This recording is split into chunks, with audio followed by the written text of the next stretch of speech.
everybody, it's Glitter Informer. If you've ever been on this channel before, you know that the main thing I talk about here is Pretty Cure. But that's not the only anime I enjoy. I like quite a few other magical girl anime in general. The 200 or so people who watched that Magical Girl Watch Mojo video that I spent 3 months working on will know that I really like Shuko Kara and that my gateway anime was Tokyo Mew Mew. So what's a frilly, sparkly girl power enthusiast like me to do? Review a horny harem anime, naturally. Flashback to the year 2022. I'm part of an anime club at my college, and the whole club is fired up about this manga called The 100 Girlfriends Who Really, Really, Really, Really, Really Love You. Yes, that's the actual title of the manga. The premise is just as it sounds. There's this guy, and he has a harem consisting of 100 girlfriends. Sounds like some forgettable trash for guys to jerk off to, right? Well, not to my friends from the anime club. They keep saying that they know it sounds like garbage, but it's actually really good, you guys, and you need to read it because it's so good. You see, other harem anime just have these cliched character archetypes like the tsundere, the kudere, or the loli. But this harem anime deconstructs those cliches with clever writing. Plus, it's really, really, really, really, really funny. I was happy for my friends that were enjoying it, but I never got around to reading the manga. But then, in fall 2023, an anime adaptation aired.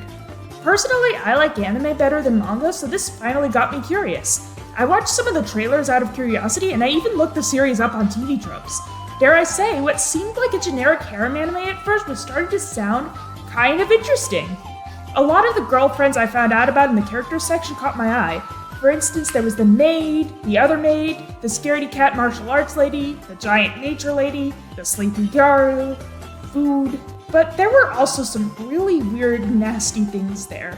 2 of the girlfriends are 12-year-olds, but keep in mind that the main character is in high school.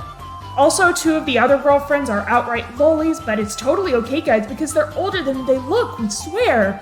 And on top of that, multiple of the other girlfriends are adults, including one of the lolis at least. Plus, there's this one girlfriend who has no character other than that she likes to sexually assault the other girlfriends by groping them. Oh, and did I mention that one of the 12-year-old girlfriends is the main character's cousin? As you can imagine, I had reservations about watching the anime. But what finally pushed me off the fence is that a blog called Anime Feminist gave the first episode a glowing review. If the feminists think that your seemingly trash harem anime is actually a really funny show that does a great job playing with harem cliches and handles the idea of a polycule well, then that's gotta mean something. So I decided to give the 100 Girlfriends anime the good old 3-episode test. Without further ado, here we go! Meet our protagonist, Rentaro Aijo. This is the guy who will be getting 100 girlfriends. He's also the worst anime character in the history of the world. See, Rentaro's name has the word rent in it, and because of that, I keep confusing this anime with this other anime called Rent a Girlfriend, which is apparently hot garbage. It doesn't help that the actual title of the show is so ridiculously long. In fact, it's not just me that gets 100 Girlfriends and Rent a Girlfriend confused. Whenever I start typing Rentaro's name, my word processor wants to auto-complete it as Rent a Girlfriend. I refuse to blame myself for my own inability to remember 100 Girlfriends' title or for the failings of OpenOffice Reader, so I hereby declare that it is all Rentaro's fault. Also, I took so damn long making this video that I became a Danganronpa stan partway through writing the script, and now I keep thinking that the protagonist is Rantaro. Yet again, I decree that my confusion is entirely Rentaro's fault because bullying a fictional character is fun. Kidding aside, Rentaro is, well, he's a guy, you know? He's really nice, and really smart, and really athletic, and really, really nice, and he's also generic as hell. That's something I don't get about harem anime. You have all these visually distinct girls who come in all the colors of the rainbow, and then you have this brown or black-haired guy who looks indistinguishable from the background characters. Okay, I do think I get why harem anime does this. It's because the more generic the male protagonist is, the more the guys watching at home can relate to him and put themselves in his shoes. But wait, that doesn't make sense, does it? Wouldn't you be able to empathize more with a character if he has, you know, a character? Most of the shows I watch have protagonists with distinctive designs and personalities. Very often, I'm nothing like these people, but that makes me like them more, not less. I get that the main draw of the show isn't Rentaro, but Rentaro's 100 girlfriends, but still, he's the main character. I want to be able to enjoy his presence on screen, and I'm assuming the actual target audience for this show would too. And that leads me into my next point about Rentaro. Why do all of these 100 girlfriends like him? What do they see in this blandly nice background character that gets them all hot and bothered? Think about any woman in your life that you might know. Could you honestly imagine any of them thinking Rentaro is hot and wanting to get in bed with him? I couldn't, and it's not because of the bland character design. I can forgive a generic-looking character if his personality is appealing. But Rentaro's personality is just about as forgettable as his appearance.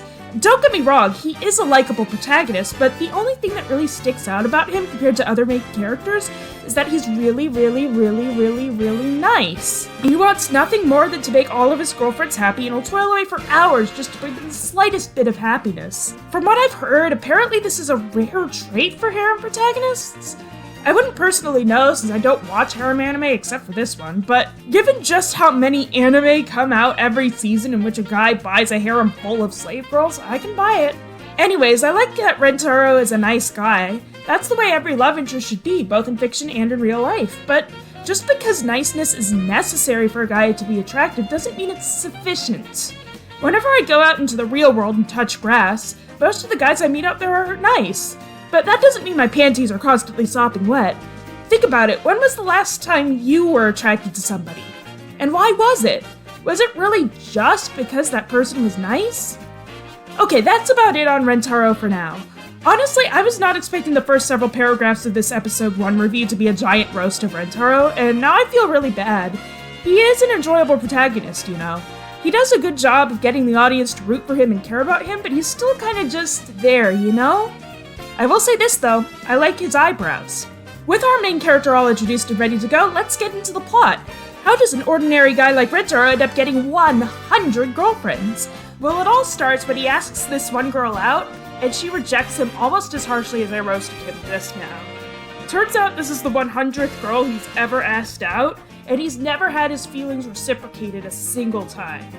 How is it that nobody in this whole school is willing to take this guy out on a date? Surely he can't be that bland, right? Well, it turns out that this isn't Rentaro's fault. See, when Rentaro goes to a shrine and prays to the god of love to please give him some bitches, the god of love comes and talks to him. He tells Rentaro that when he was filling out the paperwork to give Rentaro a soulmate, he got distracted watching Studio Ghibli and ended up accidentally giving him 100 soulmates instead. This is why he failed at love 100 times, I guess. Also, if Rentaro rejects any of his soulmates, they'll die of heartbreak. So now Rentaro is free to date as many girls as he wants at a time without any guilt. Also, Rentaro has this androgynous friend whose name is literally just Friend A. Friend A never appears again after this one scene. Oh yeah, I forgot to mention that Rentaro is about to start his first year of high school.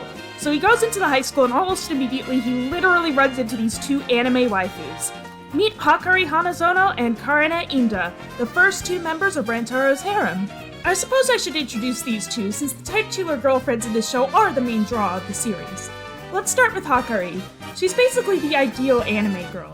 She's from a rich family, she acts all prim, proper, and ladylike, and she has gigantic tits and an ass that won't quit. So far, her main personality gimmick other than being the rich girl is that she's always coming up with various plans and schemes to get Rentaro's attention. Like, for instance, immediately upon meeting Rentaro, she pretends that she's injured so that he'll take her to the school nurse. It's because she's the schemer that her name is Hakari. You see, Hakari is short for Hakarigoto, which is Japanese for plan or scheme. Okay, I'm just kidding. Not about the Hakarigoto part. That word really does exist and it really does mean that, but they don't ever bring up a reason that Hakari is called Hakari. Alright, now for the other one. Karine's whole gimmick is that she's the tsundere. For those of you who actually go outside on occasion instead of staying home watching anime 24 hours a day, a tsundere is a character with two sides of their personality. One that's cold and standoffish and jerky, and another one that's sweet and loving but hidden behind their rough exterior. So basically Karine's constantly saying stuff to Rentaro like, it's not like I'm into you or anything, get lost, but she secretly actually loves him. Apparently what makes Karine distinct from the typical tsundere cliché is that she's supposed to be really bad at playing the tsundere part. So like, she'll be all love-struck for Rentaro, and then say something like, I don't care about you one bit. But like, I'm pretty sure I've seen this personality trait in tsunderes before. After all, the sweet side is just as genuine as the salty one. Then again, like I said earlier, I don't watch harem anime, so who the heck knows? Maybe Karine is actually genius and I only don't get it because I have nothing to compare her to. Also, I'm gonna be real here, okay? If this was real life instead of an anime, and if Rentaro was an actual guy, he'd absolutely immediately hook up with Hakari and leave Karane in the dust. I mean, let's be honest, Hakari has massive breasts and thighs, and Karane simply doesn't. I've seen the sort of anime girls that guys are into, and they tend to either look way more like Hakari than Karane, or they're lolis. I mean, it's not like Karane's ugly or anything, but she's definitely the underdog here, you know? So that means I'm rooting for her the most, since that's just the sort of nice person I am. Then again, I am the sort of person who roasted 2 out of the 3 major characters so far. Well, now that I'm done ruining Karane's self-esteem, let's get back to the show. Because Hakari and Karane are Rentaro's soulmates, they instantly fall in love with him the moment they make eye contact with him. And similarly, he falls in love with them at first sight. And so the plot of this episode is the girls tried to confess their feelings to him, and him dealing with getting all hot and bothered over them. So, there's this patch of pink clovers at the school, and there's a rumor going around that if you pick a 4-leaf clover and give it to the person you love, the other person will 100% return your feelings. The 2 anime waifus spend hours looking for 4-leaf clovers to give to Rentaro, and they fail. Then they meet him again. Then the episode ends with Rentaro spending all night finding 2 clovers. You see, because he's basically the perfect person, he loves them both equally, so he can't choose which one to start a relationship with. But he also feels awful about the idea of cheating on them with each other, so he decides to just ask them both out at once, and they accept. The end. So, what did I think of this episode? Well... Guys, I'm sorry, but I don't think my sense of humor is meant for anime. I think I've laughed at anime a grand total of 3 times in my entire life. I don't know what it is, but anime just never scratches my funny bone.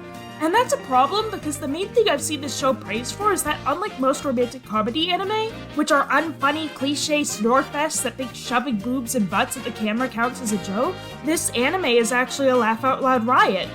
Don't get me wrong, it's not that this anime is unfunny by any means. Throughout the show, there were all sorts of moments that got me thinking, that's a clever joke. But my sense of humor has been so warped by internet brain rot that I find garbage like this funny instead. I would very much felt enjoy to be gathering plentiful sausage winners with and quoted. And given that literally everyone else I've heard talk about this show finds it to be an actual good example of romantic comedy anime, odds are that if you watch it, you won't be able to see because you're laughing so hard that you're crying. Or something like that. I'm not sure how to segue into this topic, but for a harem anime, this show is surprisingly light on the fan service. I was pleasantly surprised by this, but of course, if this were a complete ecchi fest, I wouldn't have complained because I am clearly not the target audience for this anime. That's not to say that this show is completely sexless. There's quite a few shots that emphasize Hakari's ass and thighs to the point where you can distinctly spot a mole on her butt cheek. Also, there's a couple of shots of Hakari and I typed Kanade, I'm sorry.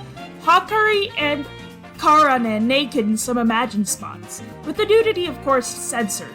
You know, now that I'm describing this out loud, the anime sounds like it's actually very heavy on the fan service, but trust me, this is light as far as your typical anime goes. Even non-harem anime will derail their plots for close-up boob, butt, and panty shots, and there's often lots of groping and nudity and stuff. There's a reason people are ashamed to publicly admit they're into anime. But anyways, I wanted to nitpick about those naked anime girl imagined spots I mentioned earlier.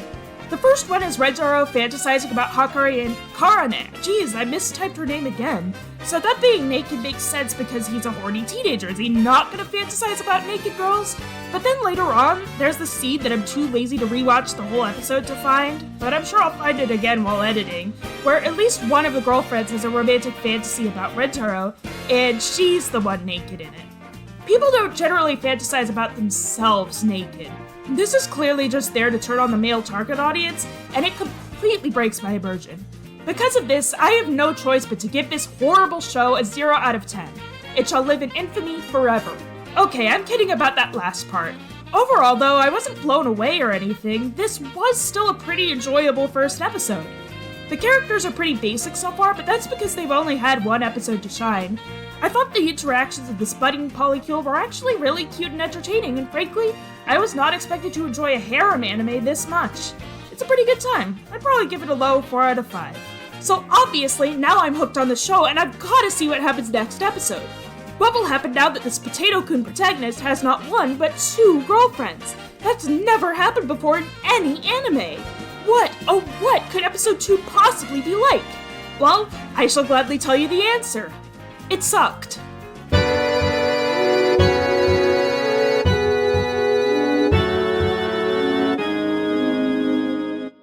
So, remember how I was talking back in episode 1 about how this show is surprisingly light on fan service and thus has to rely on actual comedy instead of haha, he groped her boobs, now laugh? Yeah, how about that? That sort of humor is what a good chunk of this episode is. The plot of this episode is that Hakari and Karane both want to have Rentaro's first kiss, but Rentaro doesn't want to prioritize one over the other, so they have to figure out how to kiss one of the girls without the other being jealous. That's the whole episode. Sounds a little boring, but so far, not too bad, right? Well, to start off with, this is the episode where we're first introduced to the vice principal. Her shtick is that if she catches a student breaking one of the rules, she'll force a kiss on them. Literally, her entire personality is that she loves sexually assaulting her own students. This is, of course, played for laughs because apparently sexual assault of minors is funny. So what? That's just one minor character, right?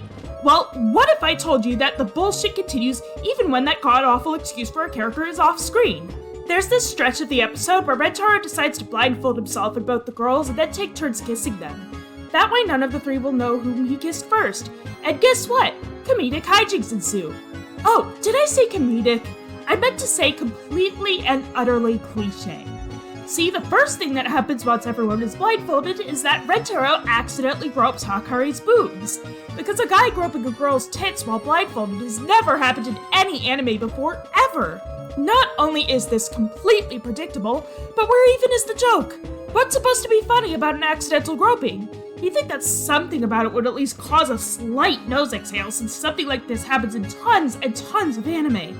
I know I sound like I'm offended on Hakari's behalf right now, and I guess I am offended, but only over how cliche and unfunny this is. How can people keep hyping this up as the second coming of Jesus comedy anime Christ when it resorts to bottom-of-the-barrel non-jokes like this?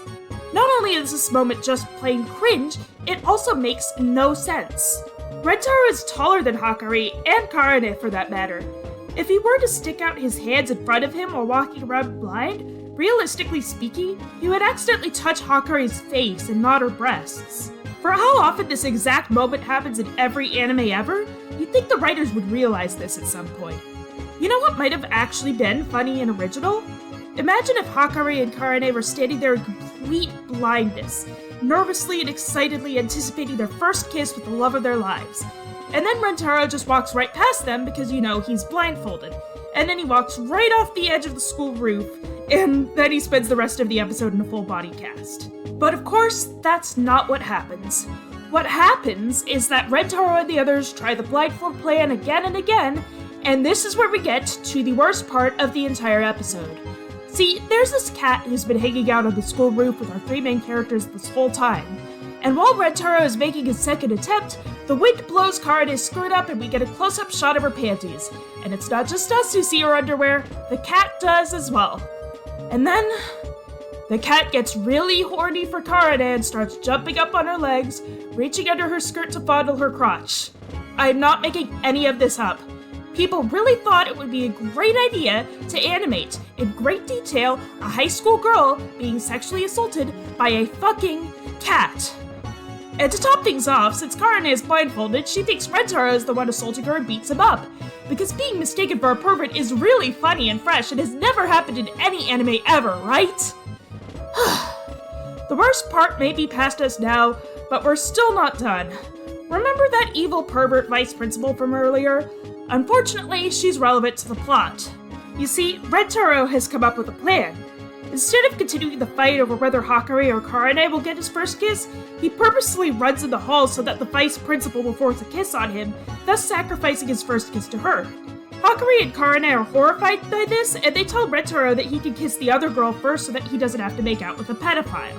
So basically, the main plot development in this episode is the 2 girls learning not to be jealous of each other. This is actually a really good idea for a plot. They obviously like Rentaro, but now they have to learn to like each other. But this sudden willingness to give up Rentaro's first kiss happened so late in the episode that we don't really get to see the girls being friends with each other. It still seems that they don't really like each other and are only begrudgingly willing to tolerate each other in order to keep Rentaro from being hurt. It's a shame that the whole learning not to hate each other thing doesn't go anywhere, but maybe this episode is just the start of gradual character development for the two, and we'll see them grow really close to each other as the show goes on. Anyways, the two girls defeat the vice principal somehow. I don't remember how, and I would feel dirty just looking at this episode again because that scene with the cat might technically qualify as illegal content in the US, and even if it doesn't, it feels illegal. And then they all decide to kiss each other all at once, 3 at a time. That's it. This episode was garbage.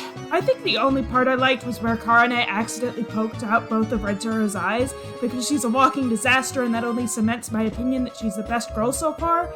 But other than that, episode 2 of this anime was precisely what people praise this show to the high heavens for not being. I honestly considered quitting the show right then and there, but I figured maybe this is a fluke. Maybe next episode is as good as the first one, or even better. It had better not be as bad as this. So after months and months of procrastinating on writing this script, I finally finished writing about episodes 1 and 2, and got to move on to at last watching episode 3.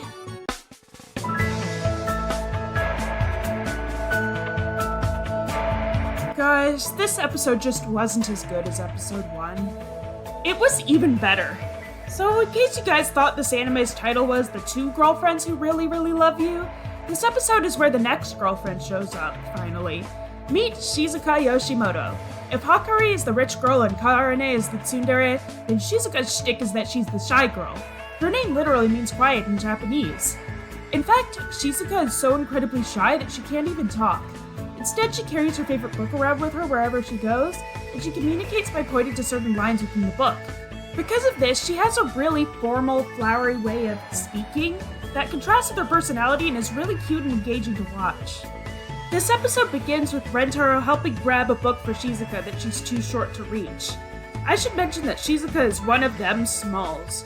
She's very tiny and very cute to the point of looking much younger than she actually is, and we haven't even gotten to any actual lolis yet, believe it or not. Fortunately, surprisingly enough, there isn't any fan service in this episode. I'm sure that Shizuka fanservice will come up eventually, though. Anyways, they make eye contact and immediately fall in love because that's how soulmates work in this universe. And so Shizuka lends Rentaro her book because she loves him now. So Rentaro goes home that evening, and he reads the whole book in one sitting, and it turns out he's obsessed with the book now. I'm gonna be honest, from what little we get to see of the book in the 25 or so minutes we've got in this episode, the book seems to be a pretty generic fantasy romance story. The main characters are a princess and a knight who's sworn to protect her. They fall in love, but they're star-crossed lovers because the princess is betrothed to some other noble. So what are they gonna do? Speaking of star-crossed lovers, Shizuka quickly cements herself as the ultimate underdog and as such my new favorite. Obviously the mutism is a huge issue for her confessing her feelings to Rentaro, but that's just the beginning. Because she communicates with her book instead of actually talking, she's been a victim of bullying for pretty much her whole life and has never had any friends. Even her own mother is verbally abusive to her because she can't talk. It's honestly hard to believe that somebody this cute and friendly isn't drowning in guys who want to be her boyfriend, though. If there's anything I've learned since becoming an anime fan, it's that guys really like girls who look super young. But we'll get to that when we get to an actual full-on loli. And to make matters worse for Shizuka, Rentaro stops talking to her for several days straight. And when she finally does come across him again, she sees him hanging out with Hakari and Karane. This is when she realizes that her crush isn't single and that their love isn't meant to be. Except, little does she know that Rentaro and the gang are perfectly fine with polyamory, nor does she know the true reason that Rentaro hasn't been able to talk lately. It turns out that he's been pulling several all-nighters manually copying every single word from the book Shizuka lent him into a digital document. He gets Shizuka to download a text-to-speech app and sends her the document he made, so now Shizuka can speak using her phone. Shizuka is brought to tears by how much Rentaro has gone above and beyond for her, and she immediately confesses her love to him. And so she and he live happily ever after, along with the rest of the harem. Overall, this is a really cute and sweet love story. It did a great job of getting me back on the 100 Girlfriends hype train after the absolute disaster that was episode 2. Once again, this episode didn't tickle my funny bone or anything, but it was still enjoyable. So if you all find the idea of this show interesting, definitely give episodes 1 and 3 a try and just skip episode 2 for your own sake.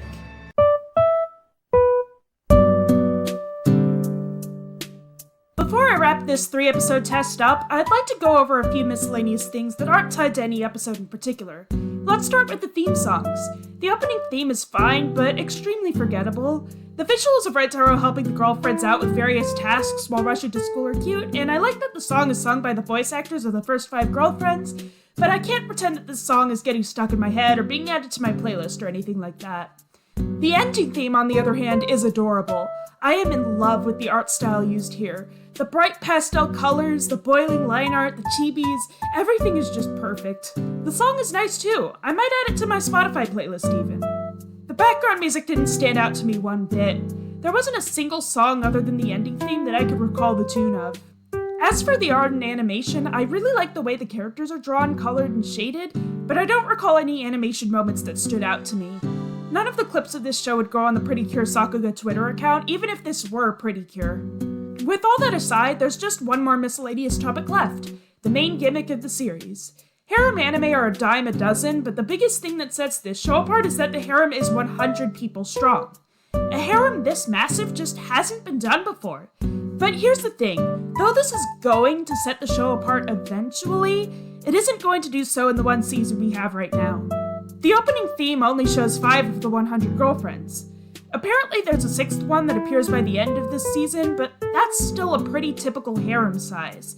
So for now, this show is just an ordinary harem anime like any other. The only thing that could possibly set it apart at this point is how well it's written compared to other harem anime, and as I've established, I don't have much of a point of comparison. Fortunately, if this anime keeps going and the studio can somehow afford over 100 voice actors, we will eventually get a gargantuan harem as promised. This anime is adapting a manga, and as of the writing of this script, that manga currently has 30 girlfriends. That being said, at this rate, the anime won't reach the 30 girlfriend threshold until season 6, and that probably won't be until 2029 at the earliest. Well, all that's left to talk about are my overall thoughts on the bumpy ride that was the first 3 episodes of the 100 Girlfriends Who Really, Really, Really, Really, Really Love You. This sort of show is carried by its characters, and though Shizuka's obviously the best girl so far, I like the other 3 main characters fine too. I know I spent the entire first part of this review roasting the hell out of Rentaro, but his main gimmick of constantly going above and beyond to help other people is entertaining and sweet as hell to watch. Hakari and Karane are fine too, but they need a lot more characterization and development. So far, they're not much more than their gimmicks, but since we've got 9 more episodes left, I'm sure they'll get their time to shine. Is this anime a masterpiece that you absolutely must watch? By no means. Was episode 2 a complete dumpster fire that should be forgotten forever? Absolutely, yes. But the show was, dare I say, pretty damn good. Not great, but good. You've probably already guessed it now, but this show has managed to pass the 3-episode test, hooray! And that means I have to watch the remaining 9 episodes. Will the rest of the show retain the quality of episodes 1 and 3, or will it take a complete nosedive and make me regret having an internet connection? Well, before season 2 comes out next year, I plan to make a follow-up video in which we find out together. I'll see you all then.